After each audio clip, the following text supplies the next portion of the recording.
Well, good evening and welcome to St. David's School and this third speaker series event of the 2020-21 school year. We are just thrilled and honored this evening to host a panel discussion on the place of the arts and the humanities in a democratic culture. Robert Newman, Sandy McDonald, and Dr. Asad Mamandi are all with us this evening. So a warm welcome to each of them, and welcome to each of you, especially to our current students and guests of the school. And we are grateful to be gathered here this evening, even virtually, for what I know will be an evening of rich dialogue. I also want to take just a minute to thank Emily Nelson, who is producing the event this evening, and as well as Mary Allison Raper, Jonathan Yonan, and of course Gil Greggs for their work in curating and coordinating a speaker series that serves as really an unparalleled resource for our learning community here at St. David's. As you may know, our speaker series is designed to bring our students, in particular our seniors, into direct conversation with leaders in a variety of fields, from business, economics, public service, arts, journalism, higher ed.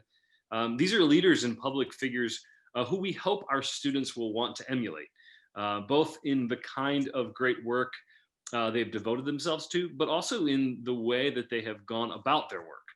As there are examples of integrity and humility, diligence, courageous leadership, careful thinking. And not only do our students get to learn from these leaders, but through the speaker series, they have an opportunity to engage with them directly. And I know our students will take advantage of that opportunity tonight with the panel gathered here. And tonight in particular, we take a closer look at the place of the arts and the humanities in a democratic culture. And that's a topic right at home at St. David's School, where we are always inviting students to expand their capacity for deep satisfaction through their appreciation of the arts, and also through their generative engagement with the arts. And of course, a key priority of our work with students at St. David's is to guide them into the conversations that have been going on for thousands of years, as a way of helping us all to both understand our past and to prepare in really quite practical ways for our future. But also to form our students into nuanced and perceptive thinkers and writers, into attentive listeners, into compassionate neighbors, and sensitive stewards of culture and caretakers of tradition. And I know that our students will have a chance to experience that firsthand from our speakers this evening. So before we start, let me open with a prayer, and then I'll turn it over to Dr. Greggs. Let's pray together. Our Lord, we are grateful to you for this evening, for the panel gathered, and for the rich dialogue that we are all about to partake of. We're grateful to you. We as a school with a mission that we have, we are very much centered on this kind of a conversation. Because we know that it is through beauty that we encounter in the arts that we look through it to see you. So we are grateful for this opportunity tonight. Won't you be with us, and won't you guide us in wisdom as we discuss? In Jesus' name, amen. Dr. Greggs. Thank you, Matt. Welcome, ladies and gentlemen, to another fantastic event in the speaker series here at St. David's. Before I introduce the panel tonight, very distinguished panel, I want to thank them for taking time on a Sunday evening to join us here for a rich discussion. This planning began back in June when I called Robert, and we were just trying to, his schedule may be the most difficult of all to handle. So we started with Robert Newman, and Robert found a date in November. And then it was a simple matter of placing a call to Sandy McDonald, who's a good friend and a terrific CEO here in Raleigh of the Symphony. And then Dr. Mamandi, we've lost count how many times Dr. Mamandi has been to the speaker series at St. David's. He's a devoted supporter and a great encouragement to all of us. So tonight's topic really was hatched last June.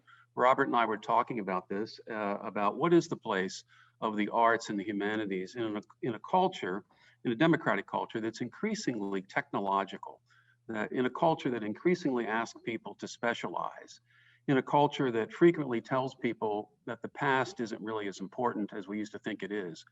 And with that discussion, we thought that would be really important to bring together here in Raleigh, we have just terrific institutions, the Symphony, the National Humanities Center, and Valerie Hillings, who was planning to be with us tonight, couldn't join us at the last second.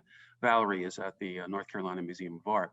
But Dr. Mamandi, who is a patron of all three of these institutions, will also be able to hold forth on the importance of the arts and the humanities in our culture.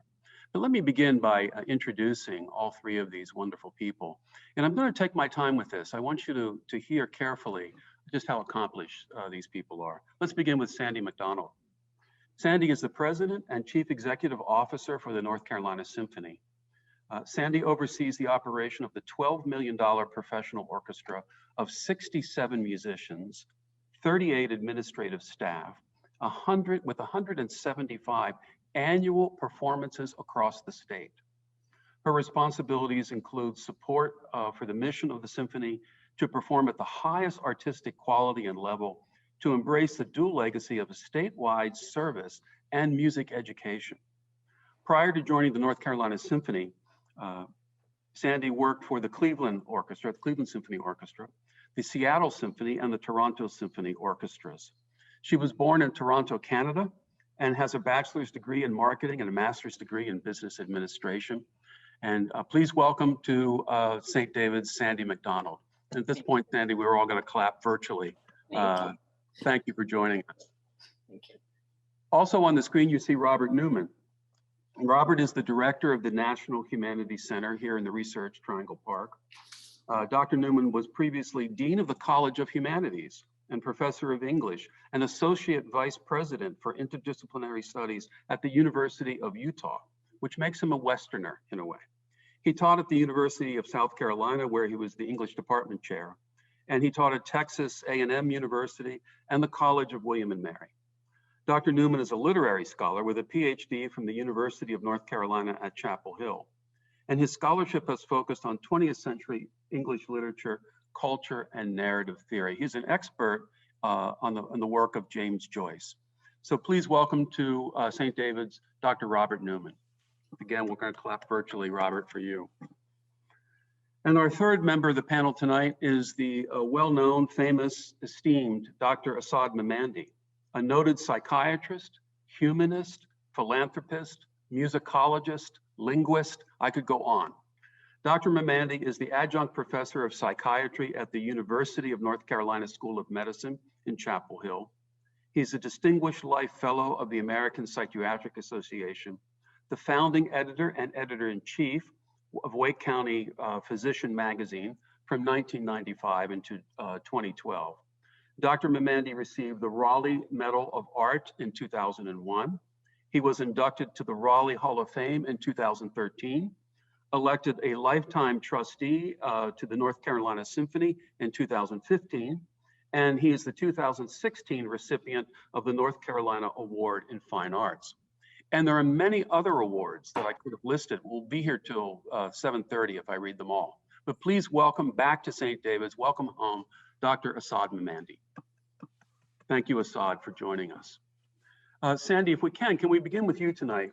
Could you begin by telling us a little bit about the mission of the North Carolina Symphony and what it's been like to try to execute that mission with the COVID-19 pandemic that's brought all of us to a halt? Thank you, Dr. Greggs, and thank you to the leadership at St. David's for including me in tonight's proceedings. I have to say, when we began discussions about this, Dr. Greggs, it was a very different time, and I actually thought I would be seeing you in person, sitting on a panel with my esteemed mentor, Dr. Mamandi. So thank you also, Dr. Newman, a new friend to me.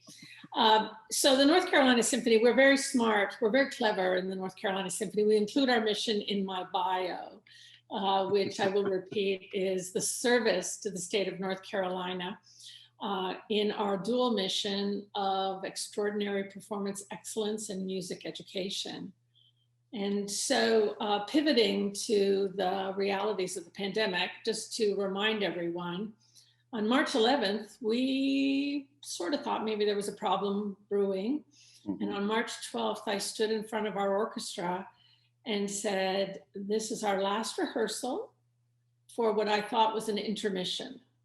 And I have to tell you, I thought it was, I had a certain conviction to think that we were going to take a temporary break from our performance schedule and we would be back to normal. A little did I know that that November 12th rehearsal was our last rehearsal, and we haven't had another full orchestral rehearsal even to this day. We've had small ensemble rehearsals, but that was the last moment. I think I would have wept more at that moment than I did. I had certainly a lot to be thinking about and doing at that time. So we were very fortunate to be able to immediately pivot our music education program online. Our board had led an effort in the 18 months prior to the pandemic to explore what we could do in a digital environment. So we had the capabilities to take our music education performance online immediately.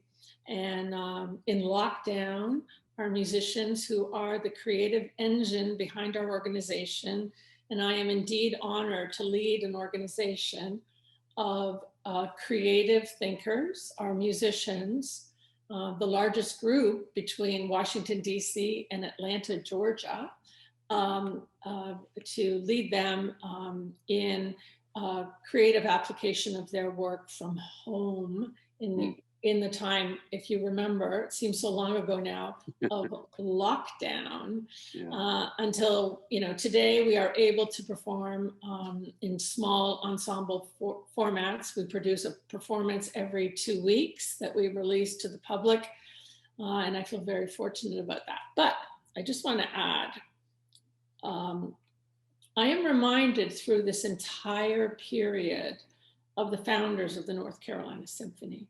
So we were founded in the 1930s. We're the products of a WPA project, and had some shaky starts in the 1930s, and actually established ourselves more firmly in 1942 with a legislative bill called the Horn-Tootin Bill. But you know, that's all interesting and wonderful, and that bill was intended to bring classical music to what was then a very rural state. Demographers will tell you that North Carolina was one of the later states to urbanize, and so in 1942 there were a lot of rough roads out there, gravel roads, dirt roads, that our musicians were traveling to share classical music to the citizens of our state. But what is very potent for me is when I think about an administrator, a musician of the North Carolina Symphony in the 1930s and the 1940s. Imagine if the person was 30 years old, what year were they born in? What had their life journey taken them? Did they themselves fight in the First World War? Did their father or their uncle fight in such a war? Were lives lost that they knew personally? They likely experienced the pandemic of 1919 themselves. And then of course we had the Great Depression. But through all of that, their artistry, their belief in the arts, the performance of classical music brought them to North Carolina to share their music with our citizens. So that's, I just leave that with you. That's a great start, Ms. McDonald. Thank you so much. Sandy, may I ask, what's the anniversary date then for the symphony? Oh no, you're asking me hard questions now. Okay, I don't know. Don't actually know the date. That's interesting though, that it started in as a WP, a Works Project Administration under Roosevelt in the 1930s. And then 1942, we had the establishment of the Horn-Tootin Bill, which I could find that date, but I don't have it. That's okay. And we're going to go to Robert now, but Sandy, when we come back, I want to hear a little bit more, if you can say, about the funding of the symphony. How much of it is private? How much is state? What can we do? As part of my agenda here is getting students to support the North Carolina Symphony and their families. So we'll come back to that question. Thank you, Sandy. Robert, could we ask you the similar question? Could you tell us a little bit about the mission of something called the National Humanities Center What does it do, and when did it start, and what's it like to direct Clinton Institution? Sure. First of all, let me add my thanks to Sandy's. I'm very privileged to be with my great colleague, Assad Bomande, whose Monday musings I am inspired by constantly. And it's nice to be with Sandy as well. In fact, Sandy, I want to start talking about the mission. And thank you, Gil, for inviting me. I think it was 3 years when I came to St. David's to talk about modernism, and I enjoyed my time there. So it's nice to be back. So I actually want to lead into the mission by pivoting on something that Sandy said. So we have a program called Humanities Moments. And actually, Dr. Greggs did a fantastic humanities moment for us, where we asked people from all walks of life to talk about a moment in their lives that speaks to or from the humanities or the arts that was transformational for them, that really changed their lives and made them who they are today. And I did an interview for Humanities Moment with Charles Frazier, the author of Cold Mountain and other novels, a couple of years ago. And he talked about when he was a little boy, when the North Carolina Symphony came to his elementary school, his very rural elementary school, and how that just sort of galvanized his thoughts about the arts and the humanities. And that was his humanities moment. So, so there you go. So the National Humanities Center is the national center for the humanities. So we are the world's only independent institution that is exclusively devoted to advanced research in the humanities. So we're on par with the Institute for Advanced Studies at Princeton, which was built around Einstein, which has a primary focus in math and science, and the Center for Social and Behavioral Sciences at Stanford, which is of course focused on behavioral and social sciences for advanced research. So we are the National Center for the Humanities, and North Carolina, it's an honor to be in North Carolina, but it's also an honor for North Carolina to have the National Humanities Center there. It's a real treasure for North Carolina. So our mission is threefold. The primary mission is scholarship. So every year, about 700 people from all over the world apply to have a fellowship to spend an academic year at the National Humanities Center to work on a book project. And from those roughly 700 applications, we select about 35. So it's about a 5% acceptance rate. It's very, very competitive, very rigorous selection process. And those 35 fellows that come from all over the world and from all different fields in or congruent with the humanities come and work on a book project for the year. And those books, we've had it about since 1978. We've been in existence for 42 years. So since that time, we've had about 1,400 fellows, and they've produced over 1,600 books. Those books have won Pulitzer Prizes, National Book Awards, all the distinguished prizes in their discipline. So we're really a kind of incubator for new thought in the humanities. These books are groundbreaking, they're seminal in their disciplines.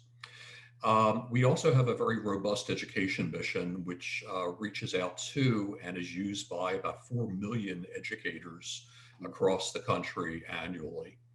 And we do webinars, we put up curricular materials.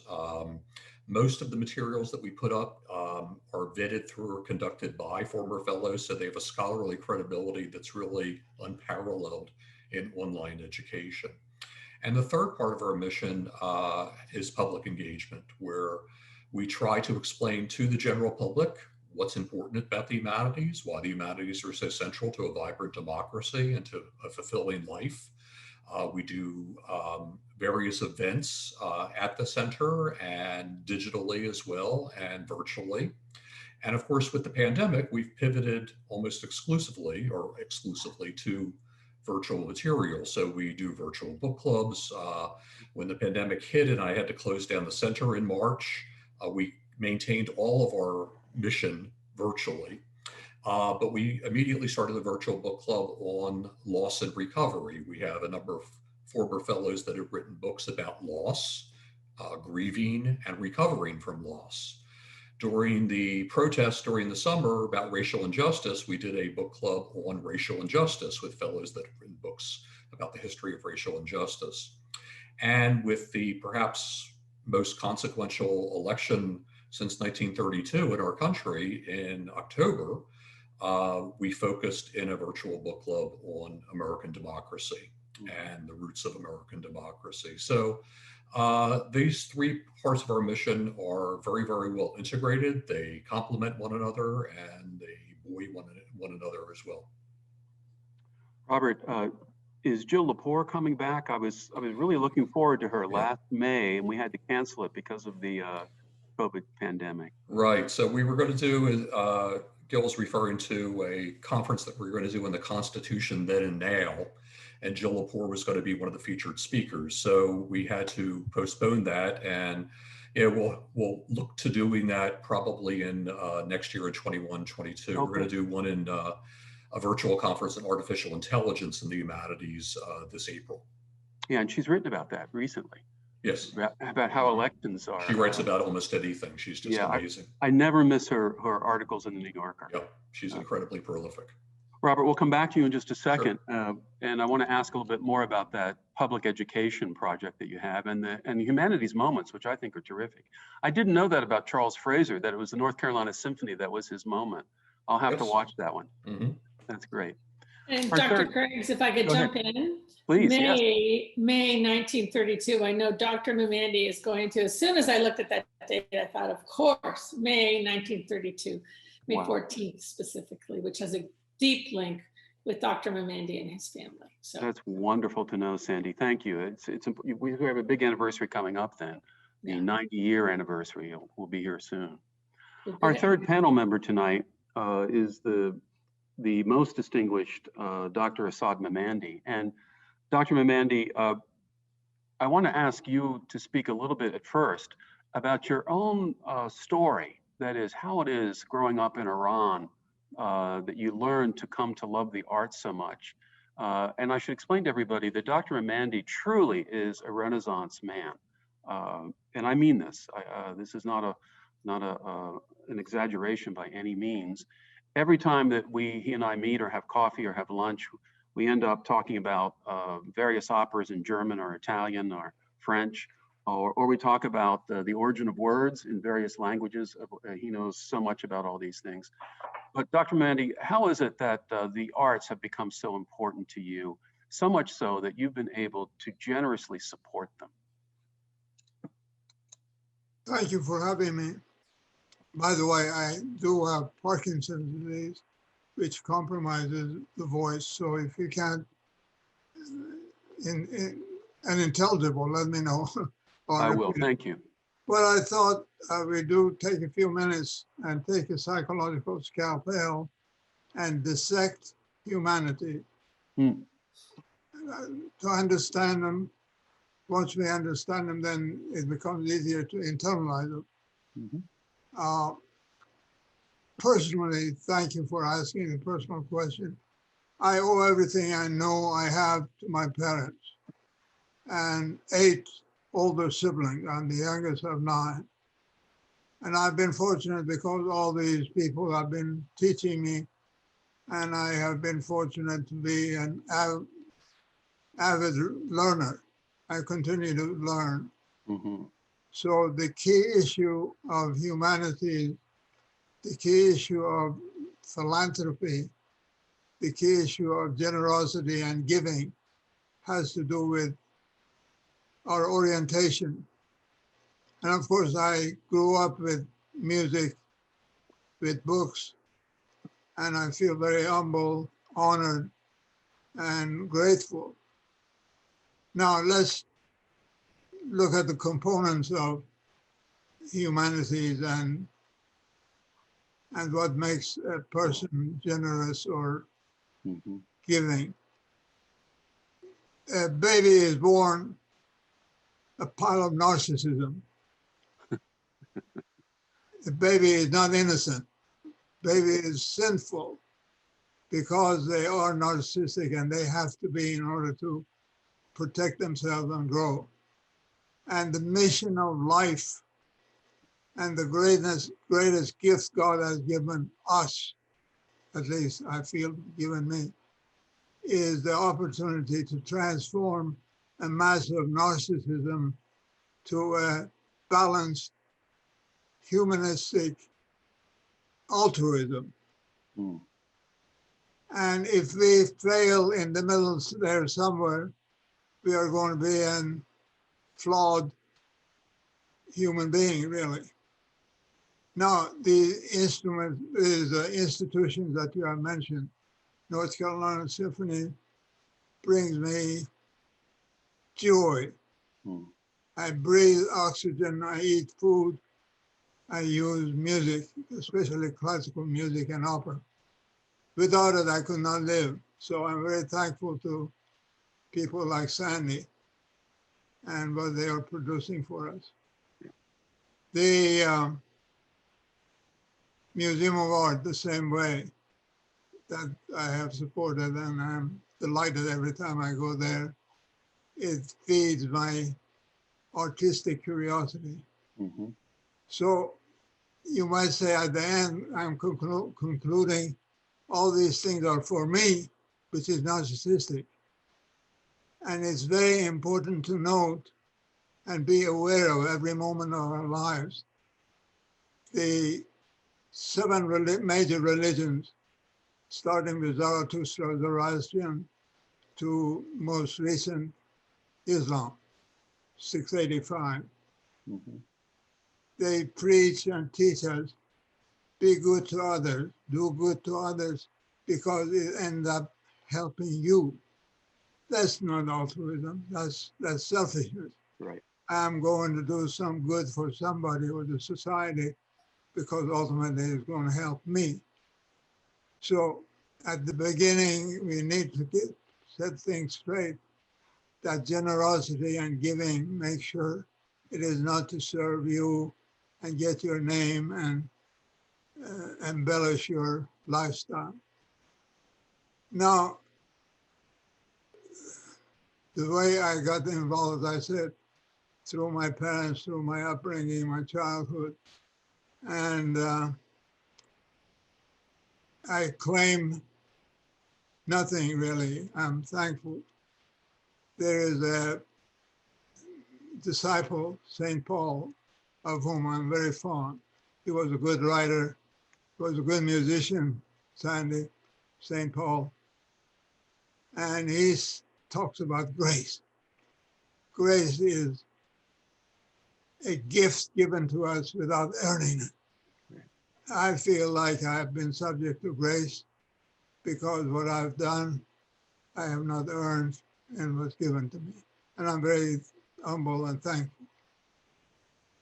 Assad, may I ask you, in relation to that wonderful story, that the students that you're speaking to have just finished reading Aristotle's Ethics, all the seniors that I'm teaching.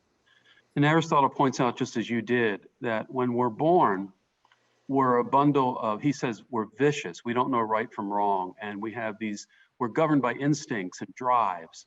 And that education is the thing that transforms us into honorable men and women. And could you say just a word before we go back to Sandy? How has music done that for you? That is, can you speak to that a little bit about the power of classical music and how transformative it is for people? I'm thinking about even neuroanatomical studies that you know about. Well, as I mentioned earlier, to me personally, you need oxygen to breathe. You need food to eat and for sustenance.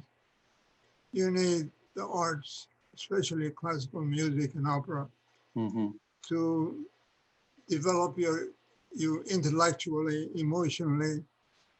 And let's take the same scalpel and dissect a little further. God has given us so many good gifts inside of us, like intellect, compassion, love, giving, generosity, and so many good things outside of us. Family, connectedness, flowers, trees, music, knowledge, books. So these are all gifts that are given to us. And I think it is so important that we be thankful and give something back. Yeah. That is the second pole or the second leg of philanthropy and generosity. Yeah, yeah. And I'm very grateful that have had the opportunity to just say thank you. I want to ask a rhetorical question to our audience. They don't have to answer, but I want them just for a moment, imagine how different our community would be without the generosity of Assad Mamandi. I want everybody to think about that. And it's always been an inspiration to me, Assad, that you've said just what you've said, and you always do what you do. That is, you say what you do. And as Aristotle said, it is being is action. We have to act in order to become. I want to go back to Sandy, if I can, for a moment, and then back to Robert, and then we'll open up for questions from our students. And Sandy, could you tell us a little bit about what's it like to put a board together to support the very things that Assad was talking about, to make this symphony, which to me is a miracle, come alive and sustain it? How do you go about thinking about how to do that? Well, first of all, I'd like to thank Dr. Mamandi, who has been, I arrived in Raleigh 9 years ago, and I remember meeting with you, Dr. Mamandi, and being foolish when you said, what would you like to change? I was a runner at the time. And I said, well, I find the street pavement a little uneven. And I know that that did not meet your standard as an answer to a question, but you were very generous with me in my foolish response. But you have put into action that which you believe, which is a lesson I take away, and I hope your students take away. You've mentioned it, Dr. Greggs, but moving to action, especially at this time, is very important, very, very important. So to your question though, about how do you put a board together? Well, one, I've not been in a position to create a board from scratch. Right. So I honor the legacy of those who came before me, and then build a board around that which the institution needs and the assets of the community. So we are a statewide organization serving all 100 counties of North Carolina, or seeking to serve all 100 counties.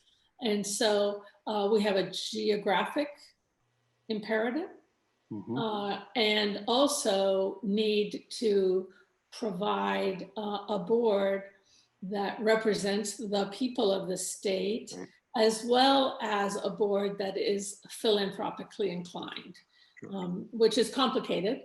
So there are spreadsheets at the North Carolina Symphony, there's a matrix, there's all sorts of that we provide to our governance committee that allows them to do their best work in terms of creating a board. So. Thank you, Sandy. And could you say, first, if I could just say, the one most important thing is that your trustees need to believe in the mission of your institution. Right. Yeah. No, more than anything, whether or not they have the economic capacity to support, they need to support by their actions, whatever those actions are. And we seek trustees who would place the North Carolina Symphony in their top 3 priorities, which is very general, but. Just a quick follow-up to that. One of our... May I say something about Sandy? Go ahead, Assad, sure. I've been messing around with the symphony since '68. 72, we moved to Raleigh Memorial Hall. Now, all these years, when we have had CEOs and managers, none parallel Sandy McDonald. Yeah, I agree. He's a dedicated, hardworking intellectual who happens to like art, and I am very, on behalf of the board, thank you, Sandy. And who was also named by the Triangle Business Journal a few years ago, the CEO of the year. We have to mention that. Thank you, Assad. Sandy, could I ask just quickly, on the funding question, how much of the symphony's budget is from tax money? How much is it private endowment, and how much of it is subscription and so on, roughly? So let's talk pre-pandemic. Yeah. So we were a close to $16 million operation prior to the pandemic, and 23% of our funding came from the state of North Carolina, with the balance coming from private sources. including our endowment, which was providing about 8% of our funding at that time. So the balance of our funding required individual corporate support as well as ticket purchases. So the pandemic has rendered us unable to sell tickets to the public. So the challenge of that was an immediate in our fiscal year that ended June 30th, 2020, a $2 million reduction. And in this current season, a $3.5 million reduction. Oh my goodness. But we've rallied together with our board under the direction of our board, and we are now a skinnier organization. I wish I was a skinnier human being, but we are a skinnier organization and are operating at about $10.7 million, and we're fighting hard to get back to 16 million. So. Well, we certainly want to see the symphony get there, and part of our small effort here is we have every intention of bringing the entire upper school of St. David's to the symphony as often as. Oh, I look forward to that. And a few years ago, we took them to hear Beethoven's Fifth Symphony, Right. which was just wonderful. Right. Robert, let's go back to you. And then while I'm asking this question to Robert, this is to our audience, students, parents, friends of St. David's. Please be thinking of questions you may want to ask our distinguished guests, and you can either send them through chat to our producer, Emily Nelson, or they might pop up as an email to me, in which case I can read them out. But think about those as you gather your courage to ask a question. And let's go back to Robert. Robert, let me ask you on the pandemic question and the budget. Could I ask you about the budget? How much of it is there an endowment? How much of it is public money? And how much is private gift or donation? Sure. So we're an independent nonprofit. And our endowment, somewhere in the upper 70 millions right now. It might have crossed 80 with the rally in the stock market last week, but we're about 79 or 80. The majority of that endowment goes to support the fellowship program. We have a 34-person board currently that believes very, very steadfastly in the mission, and that they are active donors also. So we have a robust annual fund that we depend on. And of course, we write grants continuously. So we're supported by a number of foundations. We get some funds from National Endowment for the Humanities to, of course, support 3 fellowships or parts of 3 fellowships annually as well. So ironically, we have not suffered a significant setback economically from the pandemic because we had to close down a lot of our normal expenses via operation. So we're holding our board meetings virtually rather than at the center, and they're expensive to hold. The staff is not traveling currently. So a lot of our normal expenses have been curtailed for the time being. So this is one of I think the only silver lining to the pandemic for us. Right. And Robert, part of your job, you may have to explain to people, is sort of to be the ambassador for the humanities to the world. And has your travel cut back? You're usually always on the road somewhere. Yes, I was typically on the road I was at the Raleigh airport about every 10 days, going somewhere to speak or about the humanities. I give lots of talks at universities, at independent bookstores, town halls, et cetera, advocating for the humanities and trying to explain the humanities more broadly to the general public, because there's a lot of misinformed, myopic information that's out there about the humanities. So I have not traveled since March.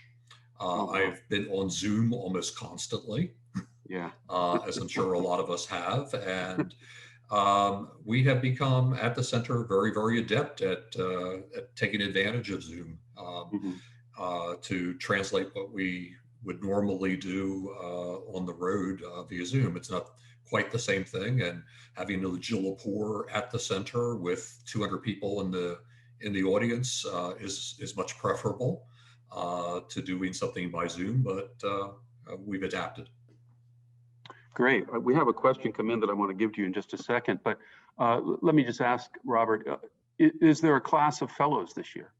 Yes, there is. As a matter of fact, what we decided to do, we reopened the center in mid-August with all kinds of draconian safety protocols. Right. health and safety protocols, and they've worked very, very well, Mhm. actually. Um, and we gave the incoming fellows, a choice whether if they wanted to come and be in residence in a normal situation, or if they wanted to operate virtually. We still support them with library materials, Mhm. et cetera. And we maintain community online, so there are works in progress talks, there are seminars that take place online. Basically, it went to about half and half. So about half are in residence and half have remained virtual and stayed at home. Nice, so half And and half, yeah. yeah, and I think a lot of the people that have stayed at home have become, given the community events that we've been doing and how we've stayed so vibrant as an intellectual community, they become quite jealous. Mhm. And therefore, about 4 or 5 of them have decided to come in the spring. Oh, wow. But we're being very, very flexible. So at any point, if somebody wants to pivot from a virtual environment to being in residence, we're permitting that. So Great. it's a rather aberrant year. Great.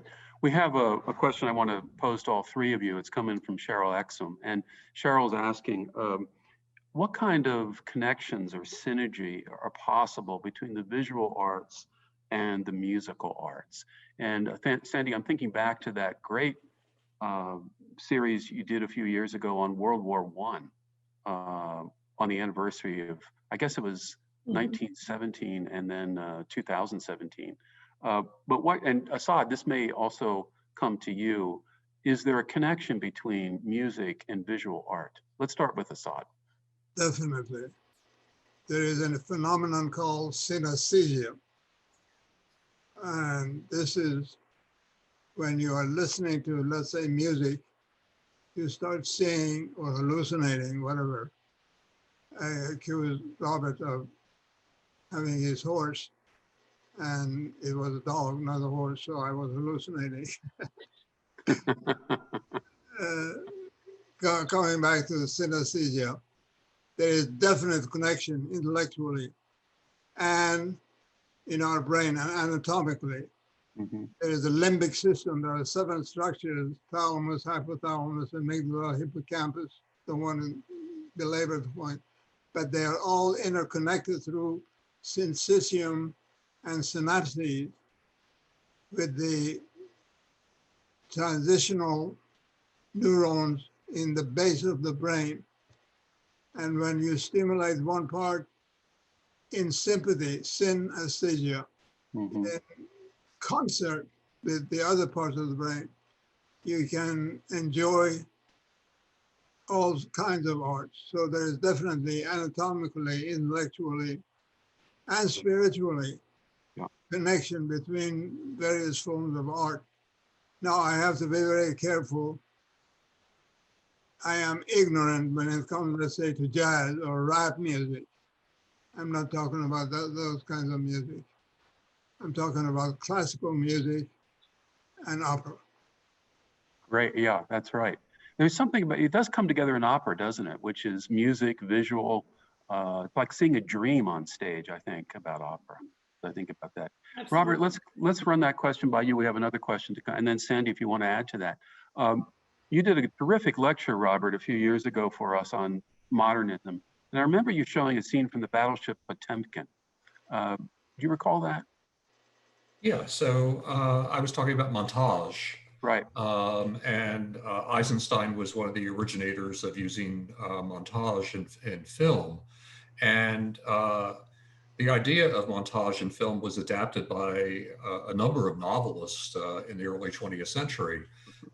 So rather than having a linear narrative, the narrative would sort of jump across time and across Like John Dos space. Passos. Exactly, right. Yeah. Dos Passos, Joyce, Faulkner, et cetera. Right. And of course, this has just become second nature in terms of our reading and viewing and listening. Basically, TV shows are built around the montage now, where you're sort of jumping from character to character and place to place and time to time. But I was using the Potemkin film essentially to demonstrate the first instance of that in film and how it basically proliferated through literature and through art as well. Yeah, yeah, I remember it very powerfully. I remember it very well. We have And another. Go ahead, Eisenstein, Sandy. Eisenstein produced, composed, produced a movie with the score by Prokofiev, Alexander Nevsky. Oh, Very, yeah. very important work. Very, very important work. Yeah, that's a great. But That's we a were great. always looking for those connections. We might not call them synergies. Might not be in the practical work of a practitioner, but looking at Right. opportunities. Valerie Hillings and I are always looking for an opportunity for us, for musicians of the North Carolina Symphony to perform, to tell a different story, the story of some of the art that is on the walls of the North Carolina Museum of Art. Yeah, that's a great idea. Sandy, this other question has come in from Josh Messmore, which I think probably should come to you first. He notes, first of all, he says, thank you for speaking to all of us. How does the artistic organization deal with the real tension between choosing material that caters to popular interest and demand and choosing material that challenges and expands an audience's taste? That's the classic question for a CEO of an orchestra. Yeah, it is. It is. So it's a balancing act, like everything else in the world, with trade-offs, where one makes decisions about what is important to the institution, the message that we want to convey, the story that we want to tell, with the demand of next week's Beethoven Fifth Symphony. So it is, you know, but I don't denigrate. First of all, Beethoven wrote a fantastic symphony that we all know, the Fifth Symphony, that plays a role in bringing audiences into the concert hall. So it's not that one is better than the other. It is that things are different, and you flex different muscles at different times for different reasons. And Grant did a great job, I thought, over the years of showcasing North Carolina composers. Oh my God, so important. I remember those very well. Yeah, very, very important. You know, if one wanted to hear the best Beethoven symphony performance, one might hear an orchestra in Berlin. One might do that, but the North Carolina Symphony, as are the many North Carolina assets, have the ability to tell the story of North Carolina, which is a potent story. It is an amazing history that we have here. Sometimes we ignore it too. We're discovering the History Museum, for example, is really good at, and Dr. Mandy at Dix Park, trying to recapture the history of Dix for the community is really important. Sandy, before we move away from you, can I ask you one other, that on that same note that Josh Messmore was asking, does the orchestra need to be challenged? The orchestra wants to be challenged. You don't become a musician, you don't become a professional musician because you think you want an easy road. You want every week in every way to be challenged, to perform at an ever higher standard, to create a better ensemble with your musician colleagues. That is in the DNA of a musician. Yeah, it sure is. I remember the symphony doing Shostakovich's Fifth. This may have been before you came, Sandy, I can't recall, but it was just spectacular. And I remember the musicians just reveling in the challenges of Shostakovich as we get through it. This question is from John Stuart Leach, who plays in our orchestra. How do the arts change the way one thinks? How have you all seen this in your respective organizations? Thank you for blessing us with your presence tonight. That from John Stuart Leach. Assad, let's go back to you. How did the arts change the way we think? It changes the chemistry, neurochemistry of the brain. As I indicated, the 7 structures of the limbic system, they are bathed in a hormone, dopamine, catecholamines, serotonin, etc. And music has the ability, proven ability, and we have data to show that music has the ability and the power to transform, this is key word, to transform, let's say, a depressed mood to an elated mood without any medication or drugs. So I give the arts, and especially classical music, credit for that job of transformation. Yeah, if we were all together here, and maybe we can do this some other time when we are all together, I hope we can, pray we can. I would mention that could go either way, right? That is, music can build up one's mind and one's spiritual life, or it can tear it down. I'm thinking of in the Gulf War, it seems to me that the American troops, when they were surrounding an enemy city, they played heavy metal rock music around the clock to discourage them. And it seems to me that would drive me crazy.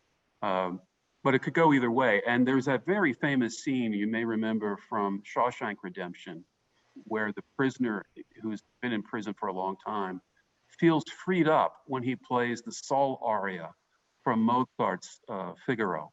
And he says, every man in Shawshank for a moment felt free.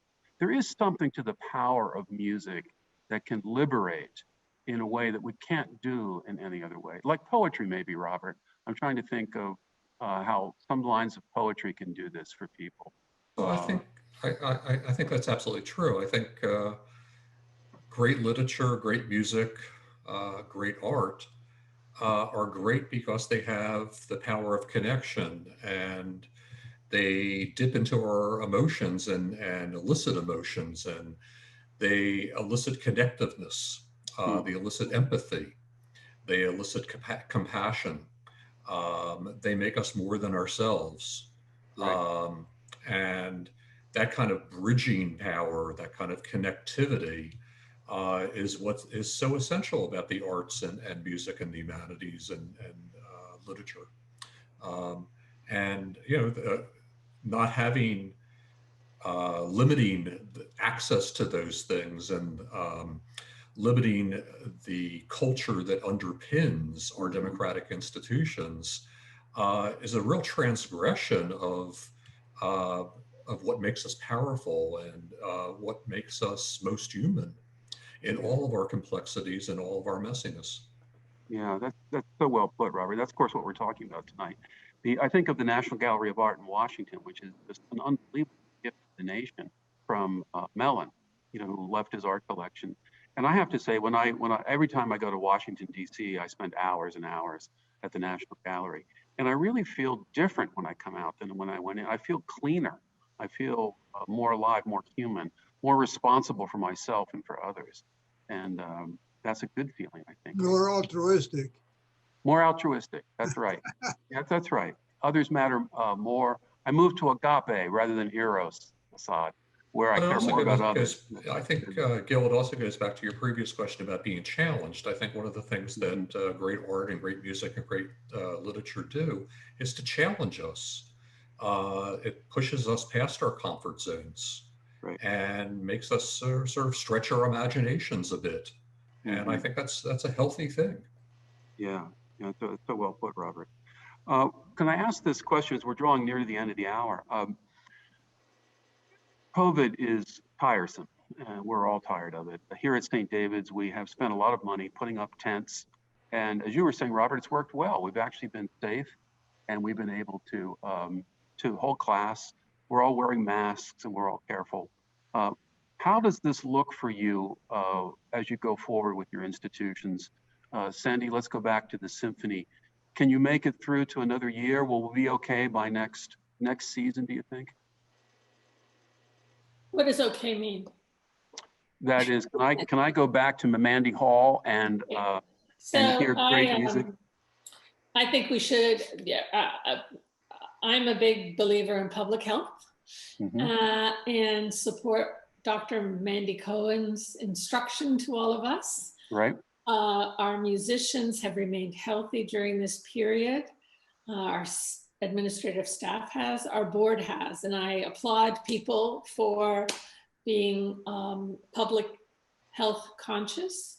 And I spend a lot of time thinking about those that are creating solutions for us in the form of a vaccine that will allow us all to be more confident going forward. Oh, that'd be great. And so, you know, it's out of our hands, but we can all play a part each and every day, I believe, by wearing our masks, keeping socially distanced, and washing our hands. Right. The Three simple W's. things. Three simple things. That's right. Can't wait to get back there, Sandy. Really, I can't. Working on it. Robert, how about the National Humanities Center going forward in the next year? You haven't suffered, as you said, as much as other institutions because you've been able to do a lot of it virtually. We have, but again, there's no substitute for the lunchtime serendipitous conversations that would take place between fellows that would really deepen a project, because Right. an art historian would be talking to a historian and would say, you know, have you thought about this? It's completely out of the field, but it suddenly broadens the interest and the inquiry. I think to go back to Sandy's point, I think our role as citizens are really being challenged here in terms of response to the pandemic. And part of citizenship is to be responsible, not just to yourself, but to others as well. Amen. And therefore, public health is extremely important. And if we get together as a society in terms of being good citizens and thinking about the common good, and the common good is a topic and an idea that undergirds our Constitution and our Declaration of Independence, and we think, and undergirds the humanities as well. And we think about promoting the public good and how that is an extension of promoting good for ourselves, then we will be much further along in terms of addressing this nightmare that we're all living through. Right. We have two other questions that have come in. I'd like to read them, and this will probably take us up to the end of the hour. And Sandy, this one may be more for you from Mr. Kim. Stephen Kim has this question. Can you speak to your outreach to younger supporters and members? Have you seen any change in the level of engagement or the share of support from folks in their 20s, 30s, and 40s? Let's take the symphony orchestra. Sure. So let's talk pre-pandemic days again. So we have a young professionals group that was active, less active right now. Perhaps it should be more active, but certainly if I count the numbers of people, perhaps not the dollars, that is really the most important component of any growing organization. And so we placed efforts, invested resources in that area of our work, all intended to build for the future. It is, we have a young people's concert series, which of course attracts not only children, but their young parents. And not to be lost in any of this is the music education program that we run, where we're impacting the lives of 3rd and 4th graders across the state. Right. Yeah, that's a great. We do more on this, Mr. Kim. I think it was Mr. Kim who, Mr. Ms. Kim, who asked that comment. We could always do more in this area. Yeah. Thank you, Sandy. I love that 3rd and 4th grade program that the Symphony has. From Miles Reeker, thank you to everyone, to each of you, for all that you've done for our community. And Dr. Mamandi, you spoke about your parents passing on the philanthropic spirit to you. And Miles wants to know, have you been able to pass it on not only to your children, but to the next generation? How do you do that? By being a role model, by actually performing rather than walk and not talk. My own children, I'm amazed how well they are doing in that area. Actual doing and participating and committing yourself to giving back something in the form of thanks. I want to say one thing about the Humanities Center. I define it as an intellectual, pulsating intellectual of achievement. And I think Robert has done his share in the short period of time he has been with us. Thank you, Robert. Thank you, Assad. Robert, you have done a great job. And I do have to say that Humanities Moments, I love watching those things. I remember David Price's, by the way. Yeah. It was terrific. Yeah, moment. and Deborah Ross has one too, our 2 Congress people. Oh, good. Both did Humanities Moments for us. Great. Well, I'm hoping that soon we can all get back together for lunch, Robert, like we used to with Deborah and others, as Like that. maybe this spring as we come forward. This brings us to the end of our hour, and on behalf of everyone at St. David's, I want to thank each of you for taking time on a Sunday night to enrich our lives, not only in this hour, but in all the work you do all the rest of the week to make living in North Carolina such a treasure. Thank you, Assad, thank you, Sandy, and thank you, Robert. Now we should all clap. Virtual clap. We have some gifts that we'll get to you in thanks for St. David's, some St. David's swag and some other things. But let me end by saying, I hope that you can all join us again in real time on a real campus sometime, maybe in the spring or next fall. Thank you. Thank you, Sandy. Thank you, Robert. Thank you, Assad. Good night. Thank you. Good night, everyone. God bless. Good to see you all. Good to see you.